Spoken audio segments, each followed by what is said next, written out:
దుష్ట శిక్షణ శిష్ట పరిరక్షణ కోసం శ్రీ మహావిష్ణువు ఎత్తిన 4వ అవతారమే శ్రీ లక్ష్మీ నరసింహస్వామి యొక్క ఉగ్రస్వరూపం.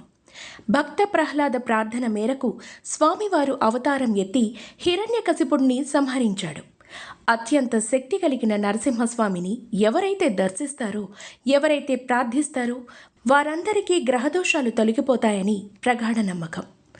తెలంగాణలోని సిద్దిపేట జిల్లా బెజ్జంకి గ్రామ సమీపంలో కొలువైన శ్రీ లక్ష్మీ నరసింహస్వామిని ఇప్పుడు మనం దర్శించుకుందాం.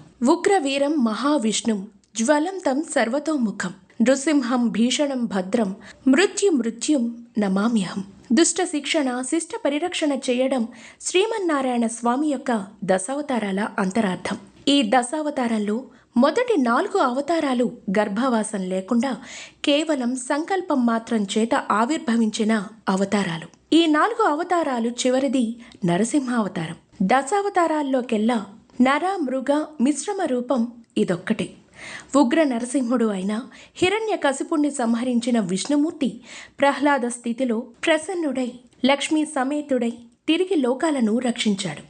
అంతటి ప్రహ్లాద వరుడు దుర్జన భయంకరుడు సజ్జన శుభకరుడు అయిన నరసింహుడు ఎన్నో ప్రదేశాల్లో మరెన్నో దివ్య ధామాల్లో అవతరించి తన మూర్తిత్వాన్ని ప్రకటించాడు. అలాంటి పుణ్యక్షేత్రాల్లో ఒకటైనది బెజ్జంకి సమీపంలో ఉన్న శ్రీ లక్ష్మీ నరసింహస్వామి ఆలయం.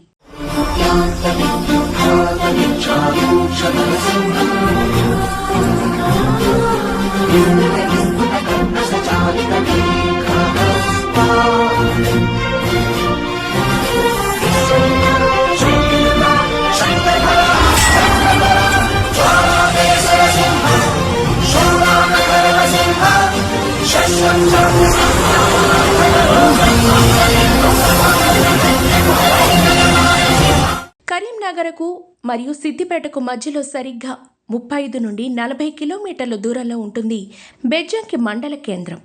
కరీంనగర్కు వెళ్లే మార్గంలో హైవే నుండి దాదాపు 5 కిలోమీటర్ల దూరంలో ఈ ఊరు ఉంటుంది. గ్రామంలోకి వెళ్లగానే ఒక రైతు కుటుంబంతో కూడిన భారీ విగ్రహం మనకు స్వాగతం పలుకుతుంది. పాడి పంటలకు ప్రసిద్ధి చెందిన బెజ్జంకి మండల కేంద్రంలోని పురాతన లక్ష్మీ నరసింహస్వామి దేవాలయం అత్యంత ప్రసిద్ధిగాంచింది. తెలంగాణలో జరిగే పెద్ద జాతరల్లో ఇక్కడ జరిగే జాతర కూడా ప్రసిద్ధం. క్షేత్ర మాసంలో జరిగే ఈ జాతరకు చుట్టుపక్కల గ్రామాల నుండి మాత్రమే కాకుండా అనేక ప్రాంతాల నుండి స్వామివారిని దర్శించుకునేందుకు ఇక్కడికొస్తారు. ఇక్కడి ప్రాంత ప్రజలు స్వామివారిని ఇంటి ఇలవేల్పుగా కొలుస్తారు. దాదాపు 2000 అడుగుల ఎత్తు 17 ఎకరాల విస్తీర్ణంలో ఏకశిలా పర్వతంపై ఈ క్షేత్రం నెలకొంది.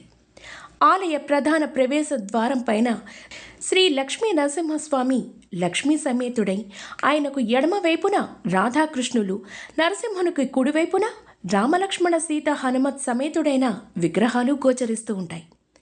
ప్రధాన ప్రవేశ ద్వారానికి ఇరువైపులా గజలక్ష్మీ రూపాలు దర్శనమిస్తాయి. ప్రవేశ ద్వారంలోకి వచ్చిన భక్తులకు కృత్రిమ గజరాజు స్వాగతాలు పలుకుతూ ఉంటాడు.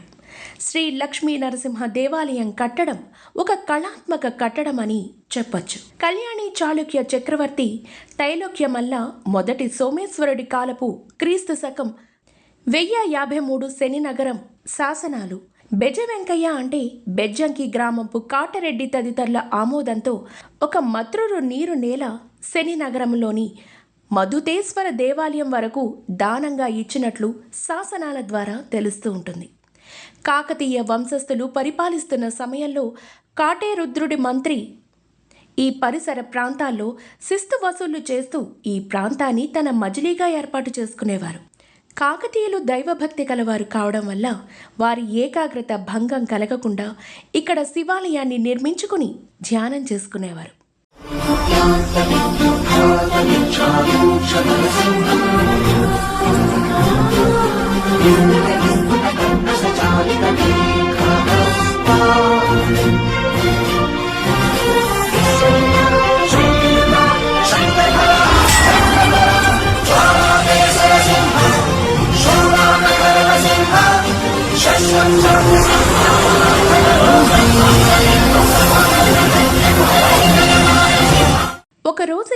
తిరుగుతున్న సమయంలో సాక్షాత్తు స్వామివారు స్వప్నంలో సాక్షాత్కరించి తాను శివుడితో పాటు ఇక్కడ కొలువై ఉన్నానని సెలవిచ్చారట.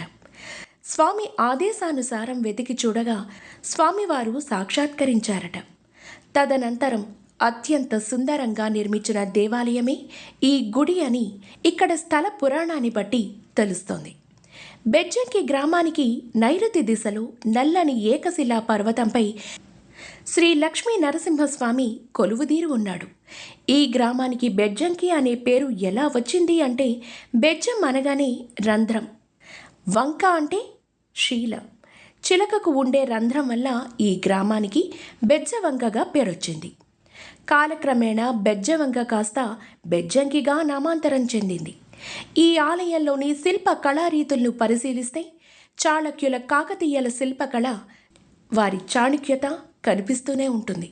స్వామివారు గుట్టపైన సహజమైన గుహలో దక్షిణాభిముఖుడై వెలసి భక్తుల చేత నిత్య పూజలు అందుకుంటూ కొలిచిన వారికి కోరిన కోరికలు తీరుస్తూ ఉంటాడు. ఈ దేవాలయం గర్భగుహ అంతరాలయం ముఖ మండపం ప్రధానాంగాలుగా కలిగి ఉంటుంది. దేవాలయం అంతరాలయాల్లో మండపం మధ్యలో ఉన్న 4 స్తంభాలు ప్రశస్తమైన అపూర్వ చెక్కడాలతో శోధిస్తూ ఉంటాయి. స్తంభముల అశ్వవాహనాల నుంచి చివరి వరకు సాంప్రదాయ, పౌరాణిక, జానపద, లౌకిక, సాంఘిక అంశాలు సుందరంగా కనిపిస్తాయి. ఈ శిల్పకళా రీతుల్ని బట్టి చూస్తే ఈ ఆలయం 12వ శతాబ్దంలో నిర్మించినట్లు అర్థమవుతూ ఉంటుంది. స్తంభాల ఉపరితలంపై అనేక దేవతలు, నాట్యకర్తలు, మృదంగం, వేణువు, వీణాదారులు, వేటగత్తల తదితరుల సుందరాంగుల రూపాల్లో కళా కౌశలం, శిల్పకళా విన్యాసం మన మదిలో చిరస్థాయిలో నిలుస్తూ ఉంటాయి.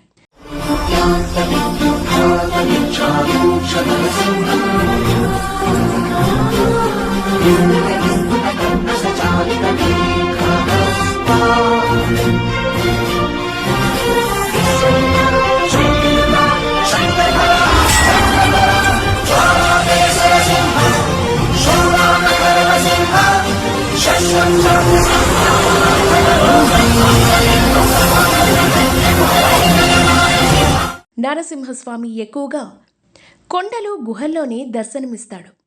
అలాంటి చోట స్వామిని సేవిస్తే ఫలితం మరింత ఎక్కువ సిద్ధిస్తుంది అని అంటారు. బెజ్జంకిలో ఒక కొండపైన శ్రీ లక్ష్మీ నరసింహస్వామి వారి దేవాలయం ఉంది. ఈ ఆలయాన్ని 12వ శతాబ్దంలో కాకతీయుల కాలంలో గణపతి దేవ చక్రవర్తి సేనాధిపతి అయిన రేచర్ల రుద్రుడు ఎత్తైన గోపురం, విశాలమైన మండపంతో శ్రీ లక్ష్మీ నరసింహస్వామి వారికి ఆలయాన్ని నిర్మించినట్లు చరిత్ర చెబుతూ ఉంటుంది. ఆశ్రిత భక్తవత్సలుడుగా నరసింహస్వామి లక్ష్మీ సమేతుడై అమ్మవారిని తన వామాంకపై కూర్చొండబెట్టుకుని కొలువు తీరి ఉంటాడు. అభయహస్త ముద్రాంకితుడై తిరునామం, నేత్రాలు, మీసాల కట్టుతో రజతాభరణుడై సౌందర్యయుక్తంగా పుష్పమాలాంకృతుడైన స్వామి ముగ్ధ మనోహరంగా అలరారుతూ ఉంటాడు.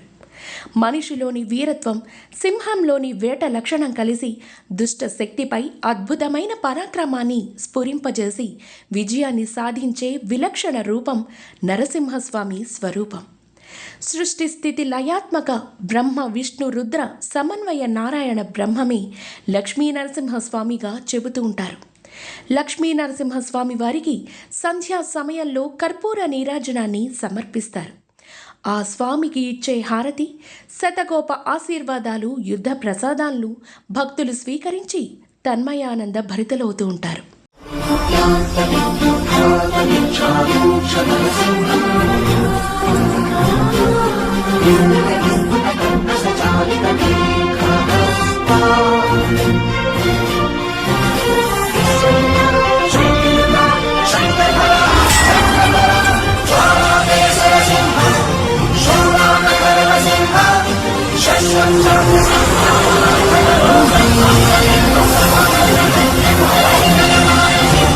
ఆలయానికి పడమర వైపు ఉన్న కొంత దూరంలో ఇదే గుట్టపై ఉన్న గుండ్రాయిపై భైరవ విగ్రహం చతుర్భుజాలతో చెక్కబడి ఉంటుంది.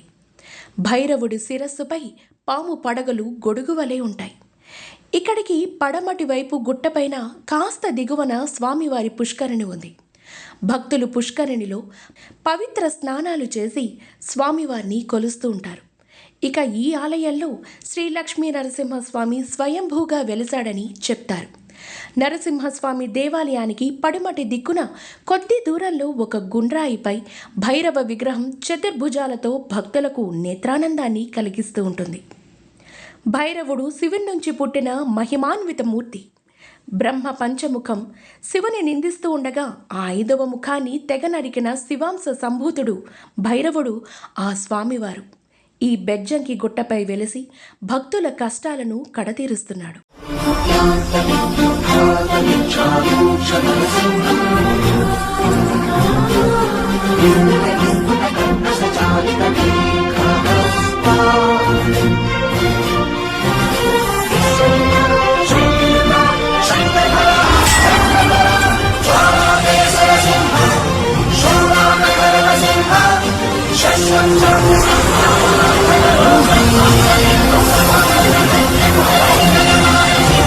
అనంతరం భక్తులు ఇక్కడికి సమీపంలో ఉత్తరం వైపున ఉన్న శిథిలావస్తు దశలో ఉన్న శివాలయానికి చేరుకుంటారు. ఈ శివాలయం శ్రీ లక్ష్మీ నరసింహస్వామి దేవాలయం కంటే ముందే నిర్మితమై ఉన్నట్లు చారిత్రక కథనాల ప్రకారం తెలుస్తూ ఉంటుంది. ఈ శివాలయాన్ని బట్టి చూస్తే ఆ కాలంలో ఉన్న శైవ వైష్ణవ మతాలు ప్రాచుర్యంలో ఉన్నట్లు తెలుస్తూ ఉంటుంది. ఈ ఆలయం నక్షత్రపు ఆకారపు వేదికపై దక్షిణముఖముగా నిర్మించబడింది. ముఖ మండపానికి 3 వైపులా ద్వార మండపాలు ఉన్నాయి. ఆలయానికి ఉత్తరాన సుమారు 3 అడుగుల ధ్వజస్తంభం ఏకశిలతో చెక్కబడి ఉంటుంది. దీనిని అండాల స్తంభంగా పేర్కొంటారు.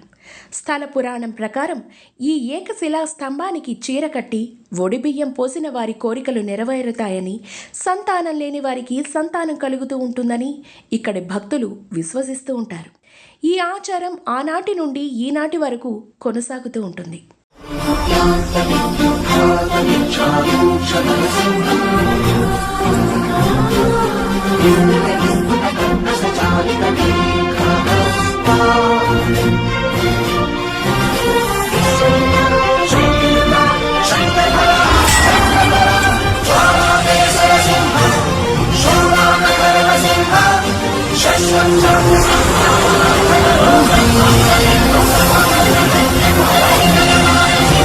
శ్రీ లక్ష్మీ నరసింహస్వామి వారి సన్నిధిలో మొక్కులు మొక్కుకున్నవారు స్వామివారి దేవస్థానంలో దివిటీలు వెలిగించే ఆనవాయితీ ఈ ఆలయాల్లో ప్రత్యేకం.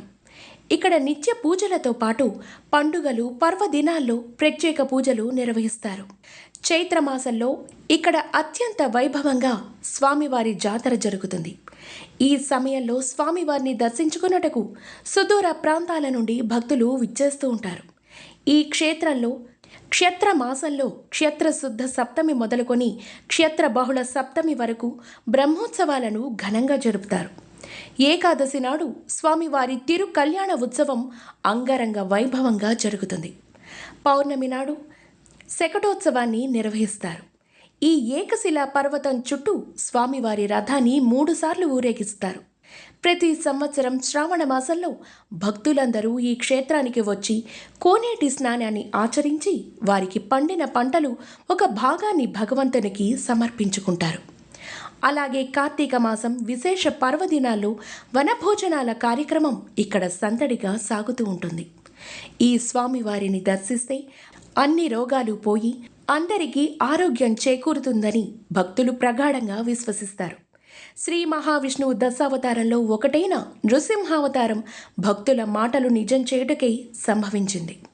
సగం నరుడి రూపంలో, సగం మృగాలకు రాజు అయిన సింహం రూపంలో దర్శనమిస్తాడు కనుక ఈ విష్ణుమూర్తి అవతారానికి నరసింహస్వామిగా పేర్కొంటారు.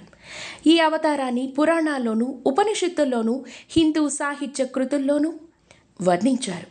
ఆ స్వామి ప్రసన్న వీక్షణలు మనపై వెల్లివిరియాలని మనం మనస్ఫూర్తిగా కోరుకుందాం.